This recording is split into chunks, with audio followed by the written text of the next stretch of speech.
Sejam bem-vindos a mais um episódio do Sixcast, podcast que fala sobre mercado imobiliário, investimentos, mercado de capitais. Eu sou o João Pedro Araújo, gestor de recursos na Six Capital. Hoje a gente tem o prazer de receber aqui o Felipe Ribeiro, um dos sócios diretores do Clube FI, responsável por investimentos alternativos. Depois você me corrige se eu te falar alguma besteira. Tá certo. Mas o Felipe vai contar um pouquinho aqui sobre sua história no mercado de fundos imobiliários, mercado de recebíveis. Acho que tem uma plataforma muito legal que ele está desenvolvendo lá no Clube FI, que é o CR Data. Ele vai contar um pouquinho mais também como que funciona nesse mercado que é tão descentralizado.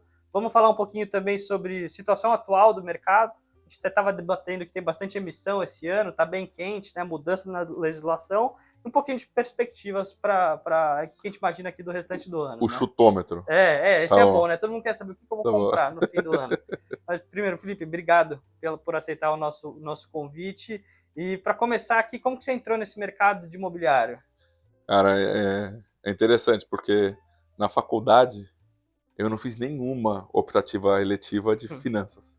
Fui fazer... Mas você estuda, que curso? Eu fiz administração, Ah, e aí eu fui fazer chinês, fazer árabe, fiz design na FAO, fiz o que eu achava que era mais interessante. E na faculdade mesmo eu peguei marketing e RH. Foram as matérias que eu peguei porque eu entrei em 2006, 2008, crise financeira global. Falei, esses malucos, vou longe desses caras, né?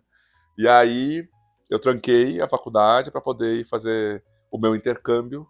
Meu intercâmbio foi ser garçom num navio de cruzeiro. Pô, é uma experiência boa. Fiquei 9 meses e foi... Eu trabalhava muito. Para trabalhar muito por trabalho muito, pelo menos eu vou ganhar dinheiro agora, né? Vou pro mercado financeiro. Sim. E aí eu tive a grande honra de ter meu primeiro chefe, assim, né? Que foi o Alexandre Vitorino, no mercado. Uma pessoa que até hoje, né? A gente falou hoje, inclusive, né? Ele é o criador, para você ter uma ideia, do Tesouro Renda Mais. Ele que teve aí toda a ideia. Então, assim, é um cara muito cabeça. Sim. E ele conhece muita gente no mercado. E aí o que aconteceu? Eu vi que era uma pessoa legal, uma pessoa do bem, e que me apresentou para as pessoas certas. Então, assim, eu era Você tinha aquela visão que todo mundo era vilão do todo mercado mundo financeiro. canalha, achava que era todo mundo um bando de canalha. E eu fui conhecendo as pessoas certas, e eu era estagiário ainda também, e eu tive a oportunidade de ocupar uma cadeira no comitê de securitização. Na época era um comitê de CRI da Ambima. E logo na sequência já apresentei dados. Que ano que era isso? Putz, foi 2011, 2012. O mercado de FIIs nem existia muito Não, tá bem. começando ainda, né? Começando. Então eu tive essa grande oportunidade de conhecer as pessoas certas e sentar para começar a pensar em regulação quando eu era estagiário ainda. Então o que tem hoje que chama segmentação de CRI Ambima, eu ajudei a construir, mas eu era estagiário. Então eu tinha a base de dados, e eles falaram, testa aí. Aí eu peguei o critério e ajudei a montar com eles o critério, né? Então eu dei muita sorte.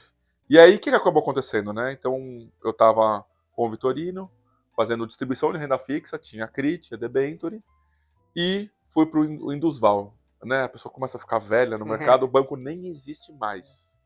Passou a ser Voiter e foi vendido para outro banco agora recentemente. E aí, no Indusval, eu fui para uma área de estruturação, era um IB, né? No final do dia, só que só de renda fixa. E aí um outro chefe mudou a área lá e me ajudou a montar o primeiro research de CRI do mercado. Isso foi de 2011 para 2012. Fazendo pesquisa e análise de só que não tinha... recomendação. Se hoje é difícil, imagina 12 anos atrás. Não tinha nada. Sim. Eu ligava para a secretadora, só faltava me xingar. Nem queria passar. Alguns xingavam, tá? Alguns xingavam. Se hoje isso acontece também, né? Se você não é investidor, que já dá uma rosnada no telefone, imagina 12 anos atrás, agente fiduciário e tudo mais. Então eu comecei com a base de dados há 12 anos atrás e o que eu li muitas biografias, eu ficava olhando como que as pessoas tinham conseguido fazer com que suas carreiras acelerassem. E eu percebi que muito tinha da pessoa, da capacidade da pessoa, mas muito tinha do mercado certo. Momento certo, a onda certa. E eu percebi que CRIs e fundos imobiliários tinha e continua tendo uma grande avenida para acontecer, né? Tanto que logo na sequência eu acabei trocando de trabalho, fui parar na Gaia Securitizadora na época e continuei no comitê de CRI, e eu que montei o que hoje ainda existe, a lâmina de CRI da Ambima. Eu que estruturei, pensei como que tinha que ser e tal, pela minha bagagem de dados que eu tinha tido anteriormente, Sim. pediram que eu estruturasse, né? E junto com o time a gente pensou e tal, mas foi o modelo saiu da minha máquina, né? Então eu dei muita sorte, sabe, João? Dei muita sorte de encontrar as pessoas certas e ir me estruturando nessa área, pensando tanto em regulação, autorregulação, leis. E aí o que acabou acontecendo foi que, quando eu estava na Gaia, me indicaram para ser o gestor do Veritar, né? É um dos fundos de CRI mais antigos que tem. Uhum. E eu fui com muito medo. Fui com muito medo. Porque eu não tinha feito gestão ainda, né? Eu tinha feito Era outro gestão papel ali. dentro da securitizadora, mas não tinha, vamos dizer assim, investidores, pessoas físicas envolvidos, né? E acho que pelo muito medo que eu fui, eu subi muito a barra da gestão lá dentro. Então eu já programava na época, eu automatizei tudo que dava. A gente chegou no ponto, né, depois de um ano quase, de o relatório gerencial do fundo sair com um clique. Concluiu o mês, a gente recebeu o documento do administrador, recebido esse documento, a gente podia só clicar num botão, saiu o relatório inteiramente completo, tudo pronto, né? Uhum. E só a palavra do gestor que a gente escrevia alguma coisa diferente, mas o resto via tudo pronto. Então, eu dei muita sorte, assim, de cair nas casas certas, nos momentos certos, né? Sobre a minha gestão lá no Veritar, o Veritar subiu, tipo, 50% em um ano sobre a minha gestão. Foi antes do hype de 19, foi entre 18, então foi Sim. antes de 19. Então foi uma coisa específica do fundo mesmo. E aí hoje eu brinco que eu sou um entusiasta, né? Então eu tenho livro, já tive podcast do assunto. O ano passado eu fazia 2 ou 3 lives por semana para falar de fundo imobiliário, de CRI e de FIAGO. Sim, que legal. Então eu sou essa pessoa que eu brinco, né? Que eu sou uma pessoa de sorte, né? É Sou de isso. sorte. Deve ter pouco trabalho, pouco estudo aí também. Isso aí. Ô, Felipe, acho que um ponto que eu sempre tento trazer com as pessoas, né, aqui quando a gente traz para fazer um bate-papo, muito comum de perguntar do sucesso, as partes boas, como que foi, mas eu gosto de perguntar muitas vezes do ruim também, porque acho que é aí que a gente aprende mesmo, né? Uhum. E você tá nesse mercado de crédito, né? Acho que assim, as pessoas têm a impressão de crédito, quando dá errado, você perde tudo, vai a zero, né? Primeiro, isso é verdade, sempre acontece. Quando você empresta R$100, você já não cria alguma coisa, quando você perde, você perde tudo. E o que você tem de história que você acha legal que você pode citar aqui de operações que não foram como planejado? Tem diversas. Eu dei muita sorte, né? Quando eu fui pro Indusval, e eu acho que eu dei sorte mesmo. A primeira operação que a gente fez, deu pau. Fraude. Porra, pior caso. Né? Fraude. Era uma operação em Jundiaí, para desenvolver o maior prédio lá na cidade, na avenida lá na 9 de Julho. E aparentemente as pessoas eram boas, a gente não conseguiu encontrar nada na due diligence, foi uma due diligence bem feita, tá? Tinha lá uma pessoa, mas que aparentemente ela tinha saído da empresa. E aí, numa das reuniões que a gente foi lá, o cara falou, não, eu não saí da empresa, eu tô aqui, inclusive eu desviei o recurso, tá? O recurso que ia pro prédio, eu mandei pro outro. A gente estava desenvolvendo uma laje corporativa na Avenida 9 de Julho, e ele mandou para um residencial a grana. Então, quebrou, né, o tal dos caixas diferentes para diferentes projetos. E aí, né, a sua pergunta, né, como é que resolve? Então, a gente teve que colocar mais dinheiro, teve que colocar mais um pouco de dinheiro, mas tinha alienação fiduciária do prédio. Porque a gente teve que colocar mais dinheiro para trocar a construtora. E trocou, deu certo, vendeu tudo depois, demorou um pouco a mais. Um pouco fora. Porque, né, tem que trocar a construtora deve até entender que ela tinha que fazer lá dentro. Demora. Demorou um pouco, mas tinha um acompanhamento. Então a primeira operação que eu fiz foi uma lição assim muito bem dada, né? Isso que eu ia falar. Aí você aprende mesmo, né? Você Aprendi vê, mesmo onde conseguiu dá devolver o dinheiro, problema. pago com juros, tudo Foi tudo certinho. certo, deu tudo certo. Ganhou até mais, porque como aliena fiduciariamente e o preço na região aumentou muito, o metro quadrado, deu mais do que a tira esperada inicialmente. Porque a alienação fiduciária foi realizada pelo valor da dívida na época, mas depois valia bem mais. Depois valia bem mais.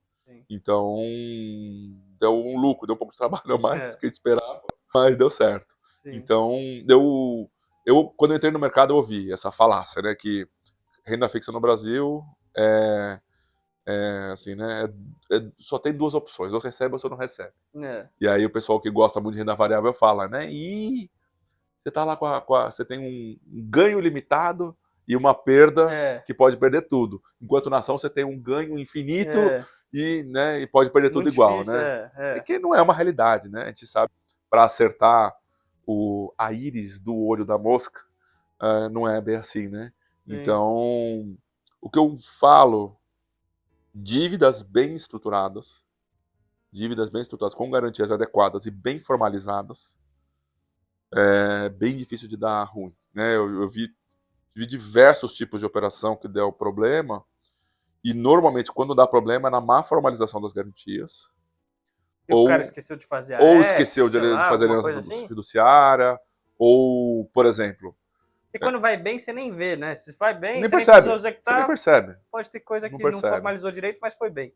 Por exemplo, tem uma operação que a gente tinha lá no Fator, era uma operação de um CRI build-to-suit, de uma fábrica de tintas. E era uma empresa gringa, e o risco de crédito, quando foi avaliado o CRI, foi pela fiança bancária que tinha um banco brasileiro que estava dando, então a gente estava olhando para o risco do banco. Nem estava se preocupando tanto com a empresa de tinta e nem com a matriz dela, né? E a gente deu muita sorte que a gente tinha acabado de contratar uma nova analista de crédito que tinha vindo do Santander ex-Real, né? Ela tinha vindo do Real, na verdade, né? Então ela tinha muito esse background de olhar até para a parte ambiental. E a gente foi lá, olhou na CETESB como é que estava a matrícula daquele imóvel, e a gente encontrou uma contaminação naquele imóvel. Indicada já pela CETESB, já em fase de recuperação. Entretanto, a fiança que o banco tinha dado era o Santander. E tinha uma cláusula, se tivesse algum tipo de ambiental, não cobria. Ambiental, não cobria.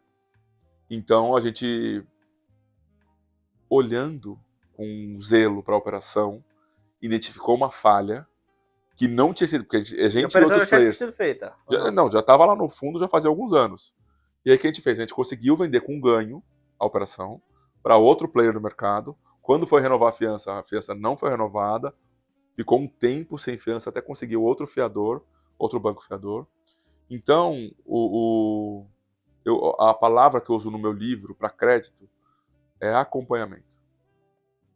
Seja crédito imobiliário, seja qualquer tipo de crédito.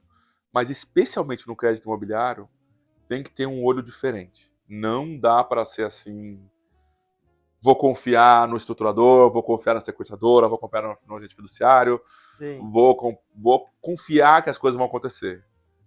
Tem que ter um olhar diferente. Porque foi graças a essa nossa analista de crédito que a gente conseguiu ver esse problema. E se a gente não tivesse visto, provavelmente a gente nem teria percebido, né? E talvez tudo desse certo. Você nem passou, né? Mas a gente conseguiu ver. Então, vamos dizer assim, é quase como se fosse assim um filho. Se tá tudo bem, a criança tá lá brincando, você não percebe. Mas às vezes você vê que ela deu uma murchada, tal, você consegue chegar mais perto e conversar e tirar alguma informação. Mas é no dia a dia, tem que estar próximo, tem que estar acompanhando o crédito imobiliário, especialmente quando estamos falando de obras, as formalizações das garantias é algo que, vamos dizer assim, não é nem o básico, é o chão. Não é nem a primeira estrutura, é o chão. Sim. Se não tiver bem formalizada, vai dar problema. Daí, até quero entrar nesse ponto, né? Você falou bastante que para crédito é importante acompanhar, né? Vamos falar de CRI, né? Quando a gente olha o perfil de investidor de CRI, é muito institucional. Né? Acho que a maioria, nem tem esse número na cabeça, mas imagino que sejam uns 3/4, deve ser institucional fundo que investe, por aí. Né? E quando a gente olha para a pessoa física, até gente que é do segmento, por exemplo, eu, João, pessoa física, eu não tenho CRI na minha carteira. Às vezes eu invisto num fundo. E a pessoa física, por não conhecer, não saber acompanhar, eu acho que ele fica um pouco distante. Fala, pô, prefiro deixar no tesouro direto, não devo entrar. E já vai nessa linha ali. Acho que no seu livro você fala de 150 perguntas, né? Você deve fazer, acho que não vou passar em todas, mas se você recomendando para a pessoa física leiga que quer começar a investir em CRI, primeiro, por que ela deve investir nisso aqui e o que ela deve ter atenção? Até porque, eu vou falar também quando às vezes eu consulto o site de securitizadora, os documentos que você tem acesso, muitas vezes, se você não estruturou a operação, você não tem acesso. Você não tem acesso, muitas vezes, à matrícula, ao laudo de avaliação, Contrato de locação. o contrato de locação. Você não consegue ver isso. Você vê um termo de securitização e confia. Como que eu vou saber se as garantias foram formalizadas? Sabe? Eu me estendi um pouquinho aqui, mas pensando na pessoa física que não tem acesso à informação e não investe, porque tem medo. O que você falaria para esse cara? Eu acho que ela tá certa de ter medo. A primeira coisa, ela tá certa de ter medo, porque no frigir dos ovos, o que acaba acontecendo, né? Hoje ainda é um mercado que tem pouca transparência, né? A iniciativa do CR Data, que é o sistema que a gente tem lá no Clube FI, é nessa linha. Não vou fazer merchan aqui, tá? Não, a gente Mas, vai assim, falar, é importante. Mas assim, é nessa linha, né? Conseguir pegar todas as informações disponíveis e reunir num só lugar. Se não tinha isso há um ano atrás, que foi quando a gente lançou a ferramenta, e a pessoa que não usa, né, ela tem uma dificuldade grande, inclusive se for um gestor profissional, como você falou. Então, assim, a primeira coisa que eu costumo dizer é não comprar um CRI sozinho, né? Não comprar só um CRI, né? Não comprar só 2 CRIs. Porque a gente tem que entender que, embora seja um certificado ligado ao imobiliário, ele é um crédito. Ele em algum nível ele é um crédito, né? E sendo em algum nível um crédito, a gente tem que lembrar que quem faz bem crédito no mundo, banco, ele não tem uma grande concentração em um crédito. Ele não tem uma grande concentração em 5, em 200. Tem em milhares. E aí como é que a pessoa física pode replicar isso? Através de fundos imobiliários que compram um CRI, ou comprando uma carteira administrada de CRI, que vai ter alguém olhando para ela. Por que, Felipe, você não fala para as pessoas comprarem CRI diretamente? O que acaba acontecendo é o seguinte: o mercado financeiro, nós que estamos aqui, né, a gente tem um nível de responsabilidade, assim como um médico, perante o que está sendo feito, né? Às vezes tem médico mais assim, mais daquele jeito, né? E no mercado de investimentos é a mesma coisa. Então a pessoa machucou o joelho. Ela vai ir na farmácia? Pode até ir na farmácia, colocar um curativo lá, né? Mas não vai resolver. Né? Se machucou sério, Quebrou, né? Tem que ir no ortopedista. A pessoa machucou o dente. Ela vai pedir pra mãe jogar borra de café para ver se melhora? Pode até jogar, entendeu? Mas não vai resolver. No mercado de investimentos é a mesma coisa.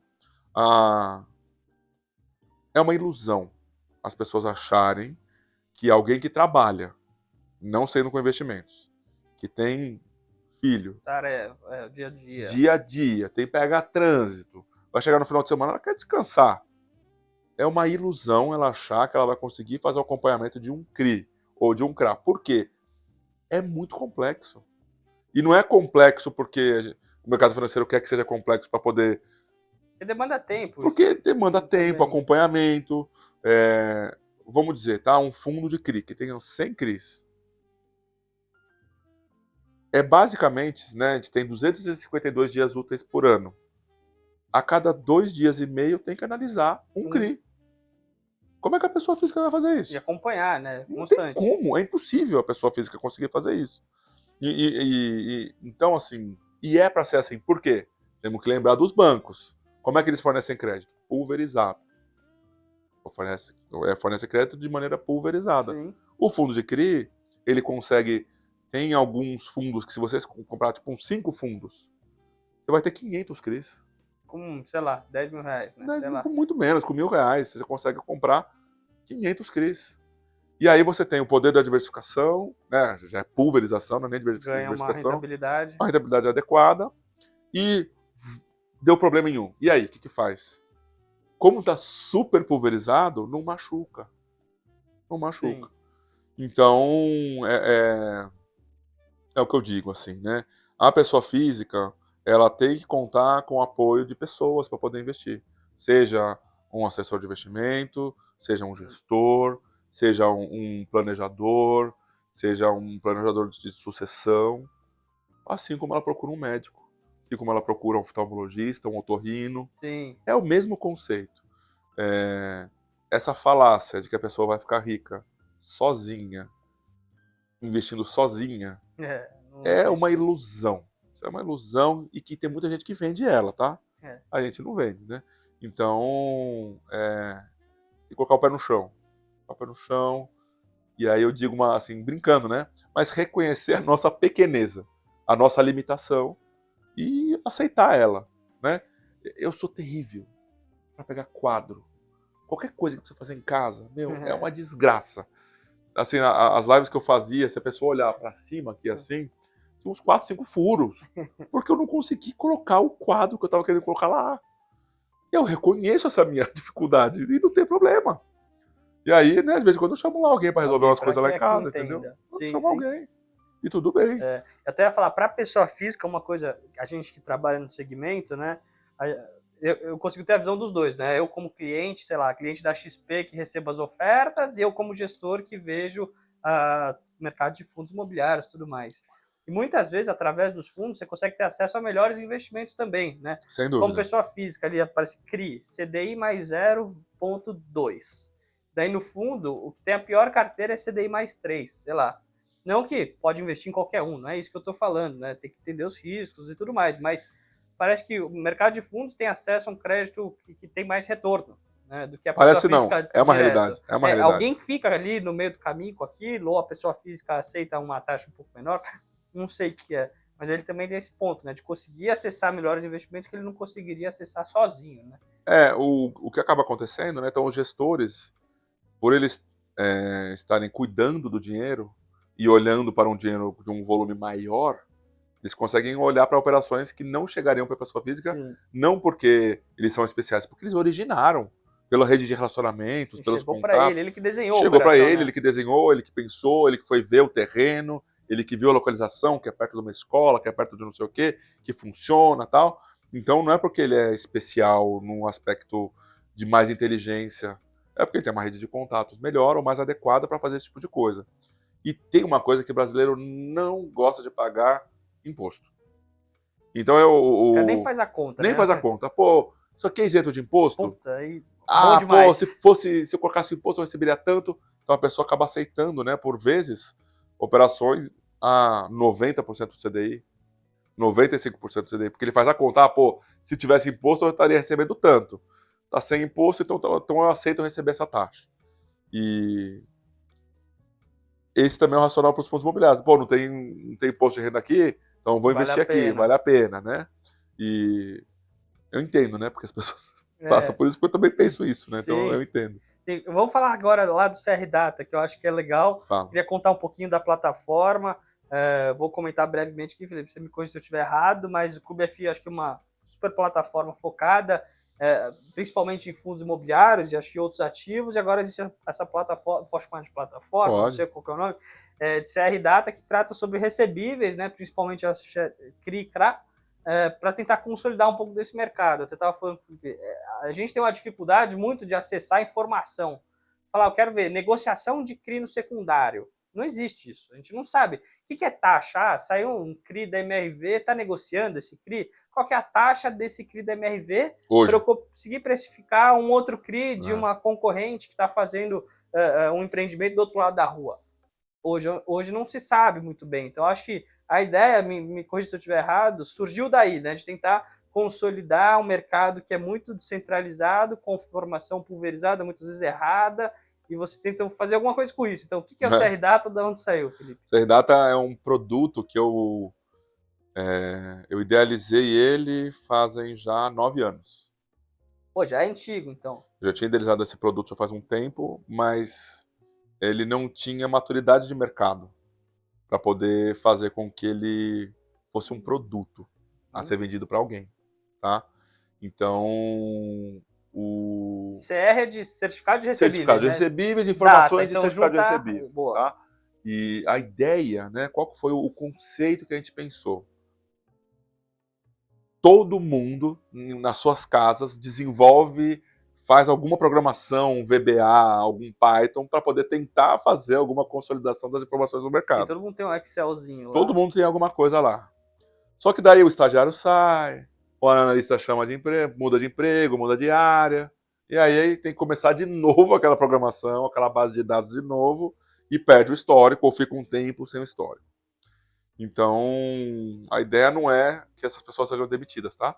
A ideia é que essas pessoas deixem de fazer captura de dados e possam passar a fazer análises, com os dados já na Sim, mão já delas, dados mais seguros, precisos, né? e que não precisa ficar dando suporte àquela captura de dados. A pessoa vai ficar focada só na análise, só olhar para o número e conseguir extrair alguma inteligência e tomar alguma decisão baseada naquilo.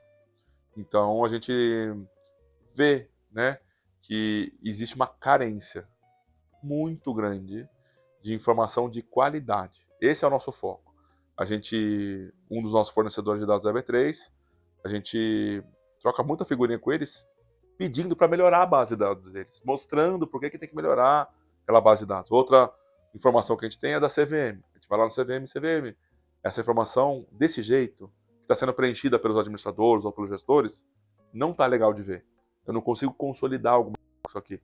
Tem que fazer uma modificação. Aí eles avaliam, passam lá nos comitês que tem que passar e fazem alguma solicitação para ser preenchido de maneira diferente. Os relatórios, informes, enfim.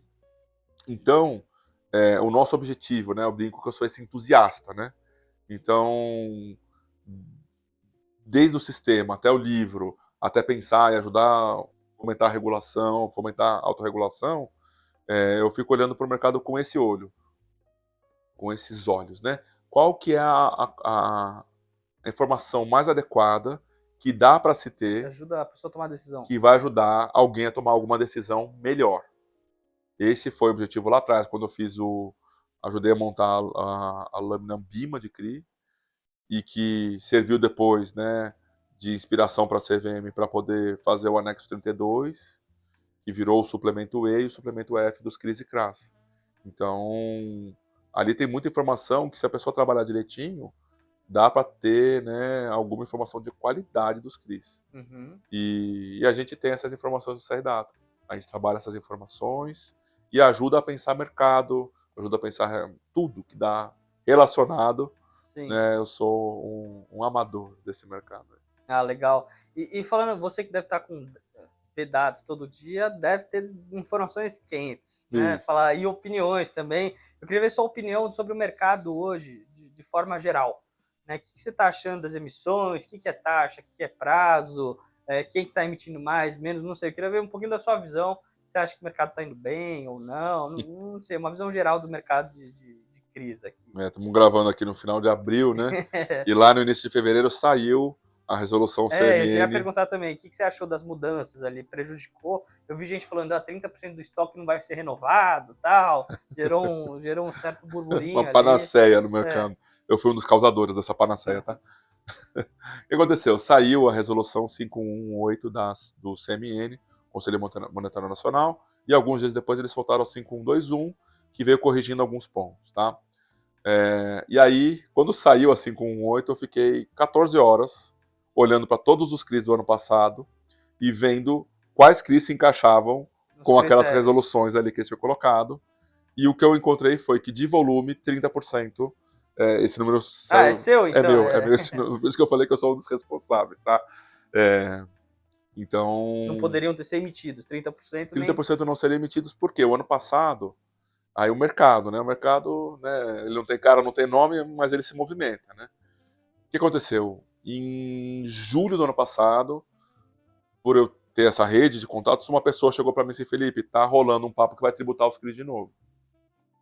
Então eu preciso fazer um estudo para mostrar para o Ministério da Fazenda. Os impactos, tudo. E aí eu compartilhei algumas informações para a pessoa poder fazer esse estudo, né? E apoiar o governo. Então, só que daí ela deve ter falado para outra pessoa, deve ter falado para outra, então começou a rolar um desespero do mercado, assim, nesse sentido, e começaram a ter muitas emissões de bancos fazendo CRI, fazendo CRA, grandes empresas não do setor fazendo operações, né? E o que o Conselho Monetário Nacional olhou e falou: olha, esse tipo de operação não está adequada. Não dá para continuar com esse tipo de operação. A isenção é para fomentar, né? É para fomentar o desenvolvimento do mercado. A 5118 e a 5121 veio com esse objetivo. Então, para o desenvolvedor, para o incorporador, para o loteador, foi uma ótima decisão, porque eles até vetaram o reembolso. O que é o reembolso? Eu posso pegar até 24 meses para trás, algum compra de terreno, algum desenvolvimento que eu fiz, e me reembolsar daqueles valores desde que eu apresente as notas fiscais adequadas. Certinho. O que eles fizeram, ó, para com isso, pega só desenvolvimento, só daqui para frente. Então, assim, eu leio todos os dias, todas as ofertas que saíram de CRIs e CRAs pela manhã, no dia anterior. E o que eu tenho visto é muita operação de desenvolvimento. Focado, mudou. Focado, E mudou. residencial, mas, Residencial, laje corporativa, desenvolvimento puro. Então saiu o reembolso. Tiveram poucas operações de aluguel esse ano, tiveram algumas operações de aluguel depois da resolução do CMN, mas majoritariamente desenvolvimento. Majoritariamente. Sim. E operações grandes, operações médias, operações pequenas, e as taxas acompanhando os riscos das desenvolvedoras, porque como é desenvolvimento, tem o risco de obra, varia você muito. tem que ter o crédito. A gente via muito CDI+, você já está vendo mudar isso ou ainda está muito focado no CDI+? Assim, empresas que são maiores e que conseguem, né, assim, que a pessoa física conhece a marca, seja ela qual for, ela consegue captar em CDI+, ou percentual do CDI, com um spread baixo. E quando é uma operação que vai para o mercado financeiro efetivamente, aí normalmente é IPCA+, tá? A maioria das operações tem saído IPCA+, quando o investidor é um investidor profissional ou qualificado. Sim, sim. E de spread, né? A gente viu, acho que fala muito de Selic caindo, mas a gente ainda vê NTNB pagando 6% de juro real, né? Não fechou muito. Eu acho que esse mercado também é o último a fechar o crédito ali, fechar o spread, né? Você também, você tem essa visão, assim, você compartilha que o spread ainda é alto, né? Não sei. Chegava até um momento que acho que esse spread é tão alto, não fecha a conta para o desenvolvedor, né? Daí você fecha a torneira ali. Isso. Você vê esse spread caindo, ou sua opinião é que vai cair, ou vai continuar, já está no preço? Assim, o problema é que a gente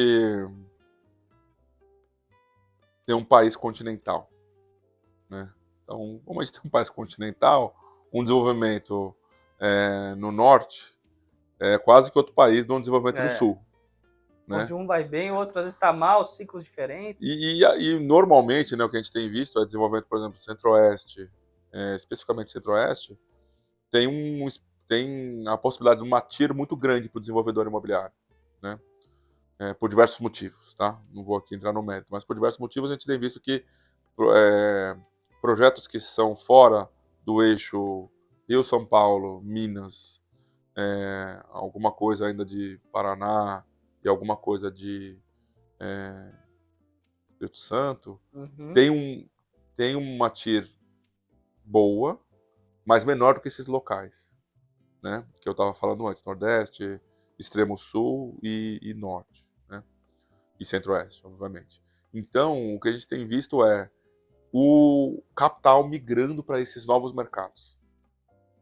Porque como tem possibilidade de uma TIR maior, o incorporador, loteador, desenvolvedor, ele aguenta mais, né? Então a gente viu de 3 anos para cá o mercado migrando para Extremo Sul, Centro-Oeste, Norte e Nordeste, né? Lógico, tem operações aqui em São Paulo, Sudeste, tem, mas são operações que pagam menos e por isso tem uma possibilidade de pagar menos. Então a gente vê que os desenvolvedores dessas regiões eles têm que se adaptar muito bem para conseguir pegar um capital ao mercado, tá? E a gente falou até antes de gravar, vamos falar aqui também, né? Eu tenho visto muita operação para conclusão de obra.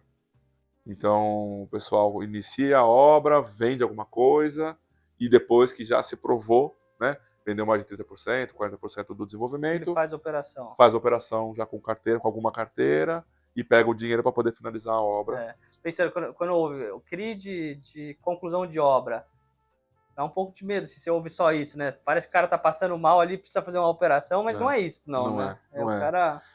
porque o que acontece, né, já está sendo veiculado já faz quase um ano já, que a poupança está diminuindo, os bancos estão com menos crédito para poder fazer imobiliário, o funding está acabando, ou está demorando muito para aprovar, gerir que não tem dinheiro, e aí quando consegue aprovar, tipo, um ano depois, mas com limite pequeno, e aí o cara já se enforcou quase, não tem mais dinheiro, né?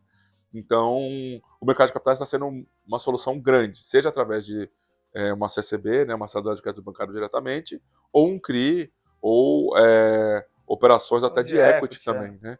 Então a gente tem visto diversos desses tipos de operações e eu acho que é o caminho mesmo, porque a gente pode achar ruim, pode achar bom o que o CMN fez, mas ele fez. Então a gente tem que se adaptar a isso. Você não sentiu o volume diminuir de oferta? Aí que tá vendo? Eu fui lá, né, o jornalista pediu, pô, Felipe, faz o levantamento. Eu tava no jantar, né? Quando saiu o 518, que eu fiquei sabendo da 518, me ligou, pediu para fazer o levantamento, através dos dados do CRData, fiz o levantamento. Eu falei, olha, vai diminuir 30%. Porque não vai ter aquelas operações. Tudo status quo. Não vai ter aquelas operações que tiveram ano passado e que tiveram em janeiro e em fevereiro também. E o efeito foi o contrário. Nas entrevistas que eu dei, o que eu falei foi o seguinte: vai ter um período de adaptação das securitizadoras e dos fundos para conseguirem originar novas operações. Até dos órgãos reguladores de avaliar. Exato, né? Assim, para poder chegar a conseguir. E o que aconteceu foi uma adaptação muito rápida e no sentido de, beleza, é desenvolvimento agora, então é para desenvolvimento que o dinheiro vai. E aumentou o mercado. Né? Foi 30% a maior que foi o ano passado. E abril já está mostrando ser 50% maior do que o abril do ano passado. A gente tem uma previsão aí para abril de 24 bilhões de emissões. O ano passado só chegou em 24 bi em agosto. Oh. Então a gente acelerou muito. O spread ainda não caiu, a Selic ainda está alta, mas já está tendo bastante oferta de oferta de CRI. Oferta de fundo, você também vê isso? Oferta de fundo de CRI, não. Ainda eles estão usando dinheiro próprio. O que está acontecendo é só os mais high grade, né, assim, que estão conseguindo captar, pouca coisa ainda, ofertas pequenas, mas estão entrando diversos fundos novos. Os fundos novos estão entrando agora, acho que nos últimos 10 dias deve ter tido umas 4, 5 ofertas. De fundos de CRI novos. Do zero. Do zero, com 100, 150 milhões, para poder aproveitar esse momento de oportunidade que ainda tem pouco capital, vamos dizer assim, né, disponível para CRIs nesse momento, e então eles conseguem aproveitar essa... Selecionar ali qual que eu quero, selecionar melhor, né? Exato. E ainda tem bastante operação boa. Perfeito, isso aí. Legal. E sobre o mercado de fundo, acho que a gente falou bastante de CRI aqui, né, Felipe? O que você analisaria num fundo de CRI? Né? Você fala, pô, legal, você deu essa recomendação. Eu falei, compra um fundo, compra CRI. Você falou, não compra CRI, pede ajuda de alguém que é profissional, recomendou o fundo, né? Quais características você acha interessante? Porque o que eu vejo da pessoa física, muitas vezes ela comparar, sei lá, banana com abacaxi. Né? Ela pega ali um fundo, que é um fundo high grade, que compra títulos com baixo risco, também tem um retorno um pouco mais controlado, ele compara com aquele fundo high yield, né, que tem um risco gigante e também um retorno maior, mas ele não sabe que ele está correndo esse risco. Então, o que você acha que o investidor deve olhar na hora de comprar um FII, assim, principais pontos? Pois é, que coisa, né? Eu tenho lá, né, 200 perguntas, 250 perguntas no meu livro lá, né? Mas uma das primeiras coisas que eu falo, né, assim, para a pessoa física, é que ela tem que lembrar, né? É o primeiro capítulo do livro. Tem que lembrar que ela que é a dona do dinheiro. Existe lá o gestor, que é todo, vamos dizer assim, né? Existe um endeusamento do gestor, né? Tá na Faria Lima, né? E aquela coisa, né? Eu falo muito assim, ela tem que ler 3 relatórios gerenciais, não é o relatório inteiro. Ela vai ler só a nota do gestor. E vai ver se tem uma conversa do gestor com ela. O gestor está colocando a palavra dele lá. Então, se tem uma sequência do que está sendo falado pelo gestor pro investidor, né? A pessoa rala tanto, tem que aturar chefe mal-humorado, trânsito para chegar no trabalho. Aí ela sua para ganhar aquele dinheiro e vai jogar a pérola aos porcos, né? Então ela tem que ter um pouco de carinho com o dinheiro dela também, né? No sentido de cuidar alguma coisa. Então, primeira coisa que eu falo assim, cara, você está sem tempo para poder estudar? Pega só a palavra do gestor. Não, é um parágrafo, 2. Quando é muito, é 3 no máximo. Lê aquilo ali e vê de 3 meses seguidos. Pode ser leigo, né? Você pode não entender de nada. Não precisa entender nada. Mas... Só ler aquilo ali, a pessoa já vai... faz sentido, se é complexo, se não é. Entender se tem algum tipo de respeito ao cotista ali. Ali dá para entender muita coisa. Agora, quer aprofundar um pouco mais, né? Tem diversas plataformas, tem o Clube FI, que tem os dados para a pessoa física, para ela poder olhar. Eu vou falar uma coisa que eu falo com constância, tá? Então, se você já viu eu falando isso, me desculpa, tá? Quanto mais yield, quanto mais dividend yield, é natural do próprio negócio ter mais risco. Pode ser mitigado, pode ter todas as garantias, mas tem as garantias porque tem mais risco. Sim. Pode estar bem formalizada a garantia, mas vai estar formalizada bem a garantia porque tem risco. Então, se você está vendo algum fundo de CRI ou algum ativo, ou te falaram aí, olha, essa aqui é a boa. Essa aqui é a boa, você vai receber 3% ao mês. Não precisa colocar todo o dinheiro, coloca pouco. Se for para colocar, tá? Se depois de analisar, entender que faz ainda correr aquele sentido, risco. vai com calma, tá? Aconteceu recente, né? 2 fundos grandes, que eram high yield, que saíram de 140, 160 a cota para 30. Então não é assim porque eu sou chato, tá? Aconteceu recente, tá? Não precisa, ali, qualquer um consulta. Né? Não precisa ser assim grandes coisas, tá? Aconteceu. E não é porque é high yield ou os fundos são high yield porque é tudo igual, tá? Tem diferença, são pessoas diferentes, tem gestores diferentes, tem uns que têm alguns tipos de, vamos dizer assim, características que outros não têm, tá? Então, assim, brilhou o olho, tem que pensar 2 vezes. Já desconfia, né? Desconfie, tem que desconfiar. Legal, acho que deu umas boas dicas. Acho que, Felipe, eu já tomei um pouquinho do seu tempo, só para a gente tentar encerrar aqui, falar um pouquinho de perspectiva. A gente falou um pouquinho de mudança, de CRI, falou um pouquinho da plataforma. Como que você vê aqui o restante do ano, 2025, desde a parte macro até as suas opiniões de FII, de CRI, algum segmento específico, você já falou aqui de desenvolvimento, né? Mas tem algum segmento que você acha que é mais promissor, ou segmento que tem risco? Então, quais as suas perspectivas aqui, o oráculo aqui?